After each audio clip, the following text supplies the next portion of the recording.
Juste avant de commencer cette vidéo, n'hésitez pas à aller voir mon compte Instagram, c'est la première ligne en description de cette vidéo, et c'est là que vous retrouverez mon travail de photographe de paysage, ainsi que quelques backstage de la vie YouTube. Merci à celles et ceux qui passeront par là. Dans cette vidéo, on va parler du 75 mm 1.2 de chez Viltrox. C'est une optique qui était très attendue, notamment par les portraitistes, mais pas que, car c'est une focale qu'on n'avait pas chez Fujifilm. On a le 56 mm 1.2, et puis on passe directement au 90 mm f2, et entre les deux, il n'y avait rien. Il n'y avait rien jusqu'à ce Viltrox 75 mm 1.2 qui vient parfaitement se placer entre les deux. Et c'est le premier objectif de la gamme Pro de chez Viltrox, d'ailleurs c'est marqué dessus, juste ici. Et est-ce que la qualité est au rendez-vous de cette nouvelle gamme Pro? Bah oui, franchement, c'est vraiment une optique super bonne. Commençons par la prise en main de cette optique. Il n'y a pas grand chose sur le fût. On a un commutateur autofocus manuel focus, on a une excellente bague de mise au point qui est assez grosse niveau prise en main, qui n'est pas trop fluide mais pas trop dure. On a le crantage de l'ouverture de f1.2 jusqu'à f16 plus un mode A. Attention, c'est une bague crantée qu'on ne peut pas décranter. Donc pour la vidéo, ça va s'entendre. Attention. On dirait presque un petit chat qui ronronne. Soit. On a un diamètre de filtre de 77 mm avec une mise au point minimale à 0,88 cm. Non, 0,88 mètres. Pardon. Bref, vous le voyez, c'est donc une optique qui est assez volumineuse, mais qui montée sur un boîtier avec un beau grip, comme notamment la série des XH, assure une prise en main plutôt très bonne. Si à la maison vous avez notamment le 16-55 2.8 de chez Fujifilm, et bien une fois que cette optique est repliée, elle est tout à fait comparable au Viltrox 75 mm.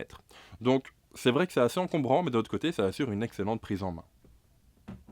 Attention, c'est une optique qui n'est pas stabilisée, mais qui assure une résistance aux intempéries et à la poussière, et sincèrement, fatalement avec moi il a déjà pris la flotte, vu que je suis en Belgique, et il réagit plutôt très très bien.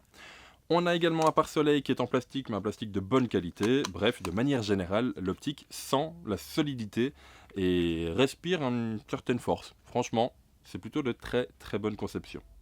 Passons maintenant au côté un peu technique. Nous avons sur le fût, juste ici si tu veux bien. Attends, il faut que je tourne mon poignet dans tous les sens. Le problème c'est pas le focus, c'est mon poignet. Nous avons ici sur le fût une prise USB-C qui va permettre de venir faire les mises à jour, de connecter son optique. Tu veux bien? Voilà. De connecter son optique à son PC pour faire les mises à jour, ça tombe bien. Cette optique, ce 75 mm est sorti début janvier 2023. Au moment où je tourne cette vidéo, nous sommes le 22 mars et nous avons déjà 2 mises à jour qui ont grandement amélioré l'autofocus. Donc merci à Viltrox de nous proposer comme ça des mises à jour. D'un côté, certains diront qu'ils ont sorti l'optique sans être totalement fini, d'autres diront que ça permet d'avoir des améliorations. Bon, personnellement, mon côté positif me pousse à me dire que c'est une bonne chose que ces mises à jour sortent.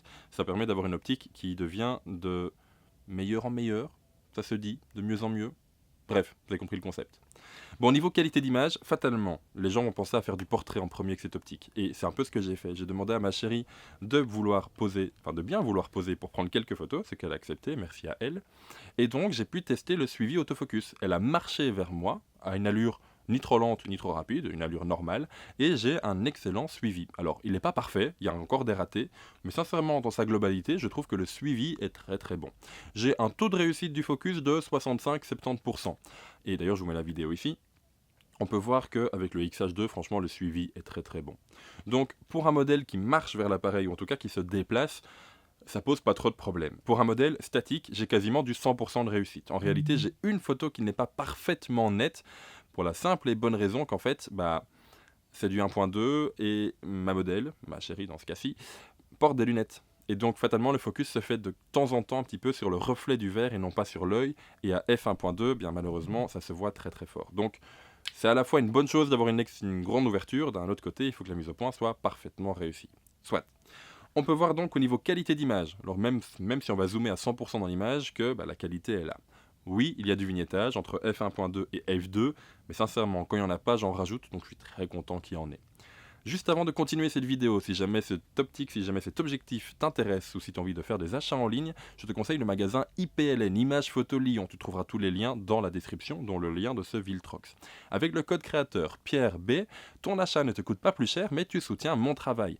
Ce qui me permet d'avoir de plus en plus de vidéos et de pouvoir vous produire plus facilement des vidéos. Donc un tout grand merci à celles et ceux qui passeront par IPLN. Tous les liens sont en description. Continuons maintenant. Vous savez que moi, la photo de portrait, c'est pas trop mon truc. Donc j'ai fait également de la photo de produits. Alors il n'y a aucun placement de produit ici, c'est juste des produits qui sont chez moi. Mon Fuji X100V, un livre Harry Potter et puis une bougie dont je suis incapable de vous donner la marque. Et je trouvais qu'avec un équivalent donc, de 112 mm sur plein format et une mise au point minimale de 0,88 m, et non pas centimètres, eh bien c'était une optique qui était très agréable à utiliser pour cette situation. Donc, j'ai tout simplement posé les produits sur ma table basse et en utilisant le fond qui est mon tapis, en fait, j'ai vraiment un flou qui est excellent et qui fait ressortir le produit dans l'image. Et donc, notamment ici avec la photo du livre Harry Potter, on peut voir qu'en zoomant à 100% dans l'image, on a une excellente restitution des détails. Et vu que c'est une focale assez longue, je vous le répète, 112 mm sur plein format, eh bien, on n'a pas de déformation. Donc, on a un objet en photo tel qu'il est dans la vraie vie. Donc pour de la photo de produit également, je trouve que ce 75 mm 1.2 est vraiment super bon. Bref, en résumé, que ça soit sur le capteur de 40 millions de pixels sur lequel je l'ai testé ou sur des capteurs un peu moins définis, on va avoir une excellente qualité d'image. Un focus qui suit plutôt bien, je serais curieux de le tester sur un appareil d'ancienne génération, du style d'un XT1 ou d'un XT2. Si jamais vous avez ce combo, Viltrox 75 mm, sur un boîtier un peu plus vieux, n'hésitez pas à me donner votre ressenti dans les commentaires. C'est pas parce que ce sont des boîtiers d'ancienne génération qui sont forcément mauvais, loin de là. J'ai pu vous tester le XT1 l'année passée et franchement c'est un boîtier que j'ai adoré. Aparté terminé. Bref. En résumé donc, autofocus au top, qualité d'image vraiment incroyable. Au centre, des f1.2, on a un piqué qui est juste dingue. Alors oui, il y a du vignettage, soit. C'est une optique avec une bonne prise en main sur un gros boîtier, à voir sur un plus petit boîtier, parce que c'est une optique qui est quand même assez encombrante et assez lourde. Mais proposer un prix de 649 €, c'est un objectif que beaucoup vont s'arracher, notamment pour du portrait, mais pas que. Nous arrivons à la fin de cette vidéo, alors merci à celles et ceux qui l'auront regardé jusqu'au bout. N'oubliez pas que si ce Viltrox 75 mm 1.2 vous intéresse, vous pourrez le retrouver en lien d'affiliation dans la description de cette vidéo pour le magasin IPLN, code créateur Pierre B. Nous, on se laisse ici pour aujourd'hui, on se retrouve très rapidement pour de prochaines vidéos. D'ici là, sortez, faites des photos, faites des vidéos, mais surtout faites ce que vous aimez, c'est le plus important. Et puis à la prochaine tout le monde, ciao!